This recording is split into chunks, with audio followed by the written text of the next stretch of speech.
अगर हम बीमारियों की बात करें, रोगों की बात करें, तो वो बिल्कुल अनएक्सपेक्टेड गेस्ट की तरह होते हैं। कब आएंगे पता नहीं और कब जाएंगे ये भी मालूम नहीं होता। लेकिन ये मालूम होना ज़रूरी है कि हम कितना तैयार हैं उन बीमारियों से लड़ने के लिए, कितने सक्षम हैं, और सबसे बड़ी बात, हमें उन रोगों के बारे में कितना पता है, हम कितने अवेयर हैं। ऐसा ही एक रोग है, ऐसा एक डिजीज़ है, ऐसी एक बीमारी है ट्यूबरक्लोसिस, जिसको हम टीबी के नाम से भी काफ़ी हद तक पहचानते हैं। इसको लेके कई सारे डाउट्स हैं, लोगों के मन में कई सारे मिथ्स हैं और कई सारे सवाल हैं। उन्हीं सब सवालों का जवाब आज हम देंगे कॉल फॉर केयर में।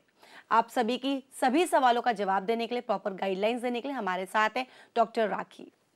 Doctor Rakhi, welcome to the show. ओम नमो धन्वंतराय। बिल्कुल ठीक कहा आपने कि ऐसे अतिथि को तो हम यही कहते हैं कि अतिथि तुम कब जाओगे। बिल्कुल। और इसके लिए बिल्कुल सही बात है कि ये एक ऐसी बीमारी है जो किसी एक खास बैक्टीरिया से हो रही है जी। और यदि इसको हम ट्यूबरक्लोसिस को आयुर्वेद इसको कहता है कि महाबल व्याधि, यानी कि इस व्याधि में अनेक रोग अनुगत, यानी उसके पहले भी काफी रोग हैं और पुरोगम बहु रोग, इसमें आगे भी काफी सारे रोग हैं। और इसके साथ में यदि हम इनको मोटे तौर पर देखा जाए तो बहुत सारे कॉजेटिव फैक्टर्स से 6 जैसे बीमारी हो जाती है, जिसको शोष कहा जाता है आयुर्वेद में, और इसकी वजह से बहुत सारे और कॉम्प्लिकेशंस हो जाते हैं। और इसमें एक एड्स की जो आप लोग बीमारी सोचते हैं वो भी 6 का ही आगे का रूप है। तो यदि हम देखें कि शरीर को यदि हमें ठीक रखना है तो सबसे पहले कहते हैं ना कि वो हाइजीन को मेंटेन करना होगा। और हमारा आज से ही एक वीक का प्रोग्राम जो हैंड वॉशिंग का चल रहा है, इसलिए फिर से कहेंगे कि कुछ भी छूने के पहले, कुछ भी मुंह में डालने के पहले आपको हाथ धो लेने चाहिए। बिल्कुल, हाथ धो लेने चाहिए। हर बात में सबसे पहले the main thing comes is your hygiene. आप कितने हाइजीनिक है, आप कितनी साफ सफाई से अपने आप को डेली रूटीन में आगे बढ़ा रहे हैं, क्योंकि बहुत ज़रूरी होता है। आप तन से सुंदर लग रहे हो, कपड़े आपने अच्छे पहने हो, लेकिन आप उसके अलावा क्या चीज़ें फॉलो कर रहे हैं, कब कैसे कौन सी बीमारियां बैक्टीरिया के थ्रू आपके अंदर जा रही हैं, आप सच समझ भी नहीं पाएंगे। यहाँ पे हमारे साथ मीना जी जुड़ी हुई हैं, बात करते हैं उनसे। मीना जी, गुड आफ्टरनून, अपना सवाल करें। हेलो जी बीना जी, बताएं। नमस्ते मैम। जी नमस्ते मैम। जी नमस्कार। टीवी सेट का वॉल्यूम प्लीज आप बिल्कुल बंद करके अपना सवाल करें। एक्जिमा हुआ है जी। मुझे एक्जिमा हुआ है मैम। एक्जिमा? हाँ जी। और ये उंगली पे होते हुए पूरा हाथ तक फैल गया है जी। और दोनों पैर में भी काफी हो गया और इचिंग बहुत ज्यादा होती है। ओके। तो वो नोस्टिन मुझे काफी फैल गया है, तो उसके लिए मुझे बता दीजिए। एक्जिमा है जो फैलता जा रहा है, नीचे। जी हाँ, ये कंटेजियस है और आपको ध्यान रखना है कि नहाने के जो आपके बात पोंछने के टॉवल है, आपको दूसरे के टॉवल नहीं यूज़ करना चाहिए, ना ही अपना टॉवल किसी को देना चाहिए। नीम की पत्ती डाल करके उबाल लीजिए, हरा रंग का पानी हो जाए, उस पानी से नहाना चाहिए। और उसके बाद में आपको वाइप करके एक नोट करिए, तेल का नाम है लिपू तेल। लिपू तेल ये किसी भी आयुर्वेदिक दुकान से मिल जाएगा, वो आप लगाएंगे, आपको आपकी खुजली भी हट जाएगी, लेकिन दवाइयाँ खानी भी पड़ेंगी। आरोग्यवर्धिनी वटी 2 गोली सुबह, 2 गोली शाम, और हरिद्राखंड 500 मिलीग्राम की मात्रा में सुबह और शाम। ये 2 दवाइयाँ खाइए, लगाइए तेल, और हमें ज़रूर बताइए 1 महीने बाद। बिल्कुल, 1 महीने तक ये कंटिन्यू दवा करनी है, उसके बाद जो प्रॉब्लम्स वो खत्म हो जाएंगी। कोई साइड इफेक्ट्स नहीं है। आयुर्वेदा सबसे अच्छी चीज़ यही है, कोई साइड इफेक्ट नहीं, कोई पेन नहीं, कोई दर्द नहीं, सिर्फ रिलीफ, और पूरी तरह से आप बिल्कुल स्वस्थ। बात करते हैं, प्रियंका जी हमारे साथ है। Priyanka ji, very good afternoon, अपना सवाल करें। Good afternoon ma'am. जी मैम, मुझे ये पूछना है, मुझे लिम्फ एडिनाइटिस है। जी। TB of lymph. हेलो। जी हाँ, जी हाँ, बोलते हैं। और मैं भी लैक्टेटिंग मदर हूँ जी। तो अभी 2 महीने हो गए मुझे दवाई खाते हुए। तो अभी मुझे और क्या केयर करनी चाहिए इसमें? जी। फीड कराने में कोई दिक्कत तो नहीं है बच्चों को, ऐसा कुछ? जी हाँ, आपको टीबी है और लैक्टेशनल मदर हैं, आपने जो दवाइयों का कोर्स किया है कर रही हैं, वो अभी आपको फर्दर 6 to 8 मंथ कंटिन्यू करना है। दूसरी बात है, फीडिंग की बात है, तो आप बच्चे को दूध पिला सकती हैं, बल्कि उसको बच्चे को काफ़ी एंटीबॉडीज़ मिल जाएंगी और उसके लिए भी काफ़ी ठीक रहेगा। तीसरी बहुत इम्पॉर्टेंट बात है कि दवाइयाँ आपको बीच में ब्रेक नहीं करना है, आपको रिलीफ मिलता रहेगा। एडेनाइटिस यानी कि लिम्फेटिक ग्लैंड जो स्वेलन हो गई हैं वो कम होती जाएंगी, लेकिन आपको पूरा कोर्स करना बहुत ज़रूरी है। जी राखी जी, अक्सर ऐसा होता है कि टीबी को लेकर के एक जनरल जो सिम्टम्स वो सबको नज़र आते हैं कि स्वेटिंग हो रही है, सांस फूल रही है, प्रॉब्लम्स आ रही हैं कई तरह की, रात में अचानक से घबराहट होने लगती है। कहते हैं mainly it affects the lungs अगर टीबी की प्रॉब्लम शुरू होती है। बट बीइंग एन एक्सपर्ट, एक आयुर्वेद एक्सपर्ट, मैं आपसे जानना चाहूँगी इन जनरल सिम्टम्स के अलावा टीबी में ऐसी और क्या चीज़ है जिसकी वजह से लोग डरते हैं इस बीमारी के होने से? सबसे बड़ी बात है कि जो आपका बॉडी का जो एग्जिस्टिंग वेट है वो 10% कम होने लगता है। ओके। आपकी भूख बंद होने लगती है, आपको एक थकावट सी होती है, चेस्ट पेन हो सकता है, पैल्पिटेशन भी हो सकता है। ओके। और नाइट स्वेट आपने जैसे बताया, लेकिन फीवर एक कंटिन्यूसली माइल्ड फीवर भी रह सकता है जी। और जहाँ तक कि केवल लंग्स के टीबी, इसको हम पल्मोनरी ट्यूबरकुलोसिस बोलते हैं या कॉक्स की बीमारी बोलते हैं, ये एक gram positive non motile type के हाईली लिपिड ये जो कंटेंट हैविंग बैक्टीरियाज होते हैं, माइकोबैक्टीरियम, इसको ट्यूबरकुलोसिस जो बोलते हैं। लेकिन आपको मैं एक बात बता दूं कि केवल ये लंग्स में नहीं होती, बॉडी के दूसरे पार्ट्स में भी फैल सकती है और हो सकती है। इसमें स्पाइन में भी टीबी होता है, पॉट्स स्पाइन डिजीज बोलते हैं। ब्रेन में टीबी हो जाता है, मेनिंजाइटिस आ जाता है। इसीलिए आयुर्वेद इसको कहता है अनेका रोग अनुगतो। एग्जैक्टली, कई सारे रोग एक साथ। बहुरोगा। तो इसको ये कह सकते हैं कि इससे काफ़ी सारे रोग हो सकते हैं। और आपने सुना होगा कि आजकल इनफर्टिलिटी का बहुत बड़ा कारण जो बच्चों, जो लेडीज़ में यूटेराइन टीबी हो जाना, ओके, और जो उसकी फेलोपियन ट्यूब्स है उसमें टीबी हो जाना। तो इस तरह की काफ़ी यूरिनोजेनिटल सिस्टम में भी टीबी हो सकती है, यानी कि कहीं पे भी हो सकती है। कारण बैक्टीरियाज हैं और उनका इलाज बिल्कुल समय पे करना चाहिए। बिल्कुल करना चाहिए। सबसे बड़ी बात एक ये है कि इसमें आपको पता नहीं चलता। लेटेंट स्टेज पे 10% ये सर्वाइव करती है जी, और जो 50% एक्टिव स्टेज पे आती है। ओके। यानी कि आपको वजह कोई किसी और वजह से आप डॉक्टर के पास गए हो और जब डॉक्टर को लगता है, क्लिनिकली डायग्नोसिस होता है कि नहीं आपको ये टेस्ट करा लेनी चाहिए, तब टीबी आती है और टीबी का इलाज करना पड़ा। बिल्कुल, दैट मीन्स आप सब समझ रहे होंगे it's so complicated and so crucial, लेकिन वो बहुत ज़रूरी है कि समय रहते इसका इलाज ज़रूर कराया जाए, क्योंकि सिर्फ लंग्स की ही बात नहीं है, लंग्स के साथ साथ आपके बॉडी के कई और पार्ट्स भी इससे इफेक्ट हो सकते हैं। तो आपको बहुत ज़रूरी है अपने लिए और अपनों के लिए अपना इलाज तुरंत करवाएं। यहाँ पे बात करेंगे, अखिलेश जी हमारे साथ जुड़े हैं। अखिलेश जी, गुड आफ्टरनून, बताएं। नमस्कार जी। नमस्कार। मेरी उम्र 52 है जी, और मेरे को 20 साल से चक्कर आ रहे हैं जी, और हमने कई डॉक्टर्स को दिखाया, तो एक्सरे भी कराया, तो उसमें हल्का सा सर्वाइकल जरूर है मेरे को। जिस किस्म के मुझे चक्कर आते हैं जी, उसमें मतलब डॉक्टर बताता है कि ये सर्वाइकल की वजह से नहीं है। ओके।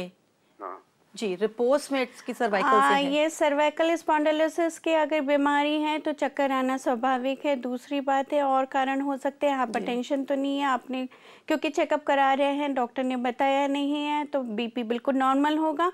तीसरी एक बात रहती है कि वो आप थोड़ा सा ब्रेन का स्कैन करा लें, सीटी स्कैन करा लें एक बार। कहीं ऐसा तो नहीं है कि कहीं कोई थका वगैरह बार बार बीच में आकर के, वो भी वर्टिगो का एक कारण हो सकता है। लेकिन मुझे जहाँ तक आपकी बात से 20 साल से सर्वाइवल है, तो आपका सर्वाइकल स्पॉन्डिलोसिस मेन लग रहा है और उसके ट्रीटमेंट के लिए आपको बहुत ज़रूरी है, नोट करिए आप, योगराज गुगलू की गोली 2 गोली सुबह 2 गोली शाम ये ले सकते हैं, और साथ में पंचगुण तेल की मालिश जो मैं हमेशा करने का तरीका बताती हूँ उस तरह से। बिल्कुल, वेरी इजीली अवेलेबल और आराम से घर बैठ कर वो कर भी सकते हैं विदाउट एनी टेंशन। जी, और एक बार ये सीटी स्कैन करा के हमसे कांटेक्ट कर सकते हैं फिर। डेफिनेटली सीटी स्कैन कराने के बाद जो भी रिपोर्ट्स में आएगा वो ज़रूर बताएं, ताकि उसके आगे क्या इम्प्लीमेंटेशंस करने हैं, क्या प्रोसीजर्स है, वो आपको गाइड किया जा सके। और यहाँ पे कॉल फॉर केयर में वक्त हुआ है एक छोटे से ब्रेक का, लेकिन उस ब्रेक के बाद आप सभी को बताएंगे टीबी से बचने के लिए क्या प्रिकॉशंस है, क्या उपाय हैं, लेकिन बताएंगे हम और आपको करना होगा अपनी जिंदगी में इम्प्लीमेंट। फिलहाल वक्त है एक ब्रेक का, बने रहिए हमारे साथ।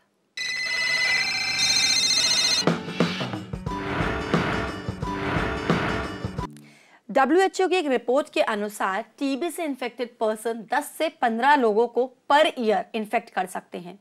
लेकिन यहाँ पर एक चीज मैं क्लियर करना चाहूंगी कि कहते हैं TB is a contagious disease, वो किसी एक से दूसरे को हो सकता है, लेकिन अक्सर इस बात को लेके डाउट्स रहते हैं। जब किसी की रिपोर्ट में टीबी आता है कि उनको TB it's a positive report, तो अक्सर घर वाले परेशान होते हैं और ये कहते हैं तुम्हारी रिपोर्ट में टीबी है, किसी को बताना मत, you don't have to disclose कि तुमको ऐसा कोई रोग है। ये क्यों है, ऐसा डर क्यों है? एक तरफ इसकी जरूरत भी है कि लोग इसको तुरंत ट्रीट करवाएं, लेकिन दूसरी तरफ लोग घबराते हैं किसी को ये रोग हुआ है तो उसको बताने से, और साथ साथ ऐसे पेशेंट के साथ बैठने उठने खाने पीने में। तो ये कैसा कंटेजियस डिजीज है, इसके बारे में जानेंगे। इज इट अ मिथ और इज इट अ फैक्ट? राखी जी, आपसे जानना चाहूंगी, टीबी को लेके लोग घबराते हैं। नहीं, बिल्कुल ठीक है, घबराने की बात होती है वो इसलिए क्योंकि ये एयर से फैलती है, बिल्कुल, और कंटेजियस है क्योंकि यदि हाथ वगैरह धोए बगैर और आप उसके कांटेक्ट में कंटिन्यूसली आते, मैं आपको एक थोड़ा सा उदाहरण देती हूँ।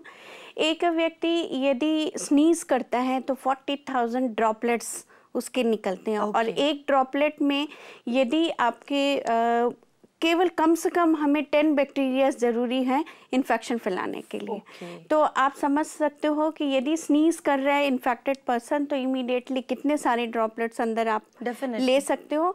इसीलिए इस बीमारी में ये कहा जाता था कि आइसोलेशन में इसलिए रखा जाता है ताकि ये कंटेजियस है और दूसरे को न फैले, और ख़ास तौर से जिनके इम्यूनो डिप्रेशन होता है, लाइक से फॉर एग्जांपल कोई सिक पर्सन पहले से हो जी, उसकी इम्यूनिटी लो हो, या फिर बच्चे हो, या फिर प्रेग्नेंट हो, या फिर कोई ओल्ड एज पर्सन हो, तो इन लोग ज़्यादा प्रेवलेंट होते हैं इसको एक्वायर करने के लिए। और वैसे भी एक सोशल नॉर्म होती है कि whenever you are going to sneeze और you are just coughing in front of anyone, you should cover your mouth. That is very true. एक जनरल गाइडलाइन भी है जो लोगों को खुद से भी फॉलो करनी चाहिए. That's what we keep just asking about patients, and just put your mouth close with any handkerchief or cloth. So that is very true and that is very must. And frequently wash your hands also. बिल्कुल. और यहाँ पर अब बात करते हैं, निकिता जी हमारे साथ जुड़ी हैं दिल्ली से। निकिता जी, गुड आफ्टरनून, बताएं अपना सवाल। निकिता की मम्मी बोल रही हूँ मैं। जी बताएं।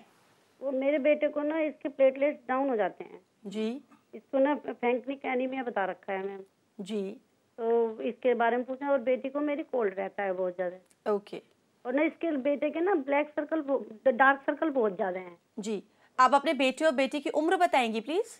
बेटे की तो 17 है और उसकी 15 है। ओके, 17 और 16। हाँ जी, प्लेटलेट काउंट कम हो जाता है। एक मैं आपको नुस्खा बता रही हूँ थोड़ा सा, वो आप जरूर इस्तेमाल करके रखें। तुलसी की 4 बूंदें, मतलब उसके तुलसी की यदि पत्तों का रस निकाल लें और उसकी 4 बूंदें शहद के आधी चम्मच के साथ में मिला करके सुबह शाम उनको ज़रूर दें, इससे काफ़ी फ़ायदा होता है। इसके साथ में दवाइयाँ नोट कर लीजिए। एक द्राक्षा होता है, 2 चम्मच सुबह 2 चम्मच शाम खाना खाने के बाद में बच्चे को पिलाना है। और साथ में बच्चे के लिए इन्होंने क्या कंप्लेंट की थी? इन्होंने बोला है कि बेटी को एक तो डार्क सर्कल्स की प्रॉब्लम बहुत है, कोल्ड एंड कफ बहुत रहता है। कोल्ड एंड कफ के लिए भी जो मैंने आपको ये तुलसी का ये बताया, उसके साथ में शहद के साथ में अदरक का रस और मिला लें और ये बच्ची को दें, और इससे भी काफ़ी प्रिवेंशन मिलेगा। और साथ में यदि कोई तकलीफ़ हो जाती है तो नोट करिए चंद्रामृत रस की 1 गोली सुबह 1 गोली शाम, सिंपल फॉर्मूला है, दीजिए, आपको 2 दिन में रिलीफ मिल जाएगा। बिल्कुल, जहाँ इतने टाइम से परेशान है वहाँ 2 दिन में रिलीफ बिल्कुल मिल जाएगा। बस ज़रूरत है, नाम नोट कर लिया है, उसको लेने की और उसको तुरंत अपनी ज़िंदगी में इम्प्लीमेंट करने की, बच्चों को शुरू कर देना है वो दवाइयों को देना। और अब बात करते हैं, प्रिया जी यहाँ पे जुड़ी हैं रायपुर से। प्रिया जी, गुड आफ्टरनून, बताएं। हेलो, गुड आफ्टरनून जी।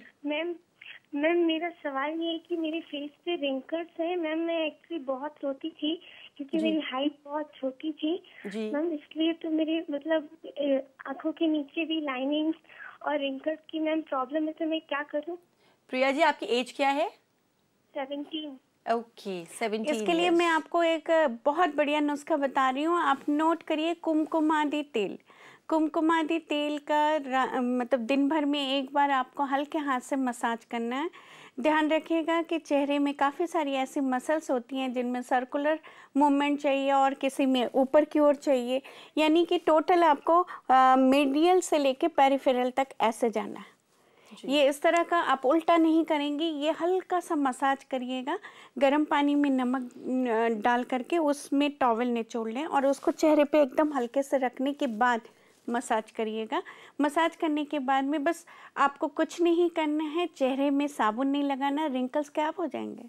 बिल्कुल, रिंकल्स गायब हो जाएंगे। सबसे बड़ी जरूरत जो होती है वो है आप मसाज कर तो रहे, पर आपके मूवमेंट्स क्या हैं वो बहुत जरूरी होते हैं। हैंड मूवमेंट्स कैसे कर रहे हैं। कोई भी रॉन्ग टेक्निक, रॉन्ग प्रोसीजर से अच्छी खासी चीज खराब हो सकती है। बिल्कुल, इसीलिए कहते हैं ना वो कि हर चीज के लिए एक स्किल्ड, बिल्कुल स्किल नॉलेज की जरूरत है। एग्जैक्टली, जो जिस स्किल में परफेक्ट है उसको उसी काम के लिए आगे बढ़ना चाहिए। That is very true. और अब बात करते हैं, अमित जी जुड़े हैं दिल्ली से हमारे साथ। अमित जी, गुड आफ्टरनून, बताएं। हेलो जी मैम, मेरे को पिछले 1 साल से स्टमक में गैस की बहुत ज्यादा प्रॉब्लम है। ओके। इसकी वजह से मुझे बहुत ज्यादा बेल्चिंग भी होती रहती है पूरा दिन। तो मैंने इतने सारे टेस्ट कराए मगर टेस्ट में कुछ भी पॉजिटिव नहीं आया। तो मैं मैम से जानना चाहूंगा कि इसका रीजन क्या हो सकता है स्टमक गैस फॉर्मेशन का, और कोई दवा या प्रिकॉशन बताएं मेरे को खाने पीने में भी, और कोई मेडिसिन बताएं जिससे ठीक हो सके। What is your age Amit? आपकी एज क्या है? 21। अमित, जहाँ तक मुझे आपकी बातों से लग रहा है आप सुबह का फर्स्ट मील बहुत लेट करते हो। आप या तो भाग जाते हो फटाफट अपने काम पे और आप मील नहीं खाते हो। मैं आपको बता दूं, आधे से 1 घंटे के भीतर उठने के बाद आपको पानी नहीं पीना है। जो आप पानी काफ़ी पी रहे हो, पानी बिल्कुल नहीं पीना है। Solid food, solid breakfast, heavy breakfast आप कर लीजिए इमीडिएटली विदिन 1 आवर।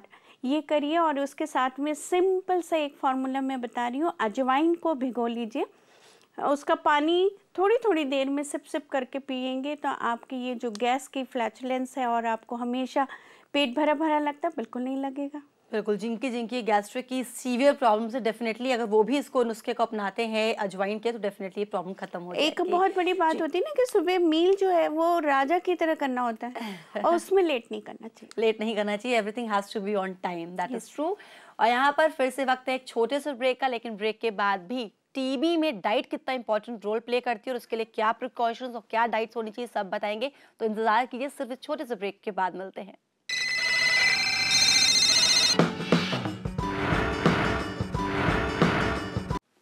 हाइजीन का प्रॉपर होना डेफिनेटली ज़रूरी है और ये किसी के बताने की ज़रूरत नहीं है, ये खुद को भी फील करना चाहिए कि हम कितनी साफ़ सफाई को अपनी ज़िंदगी में फॉलो करते हैं ताकि अपने आप ही काफ़ी हद तक बीमारियां हमसे दूर रहें।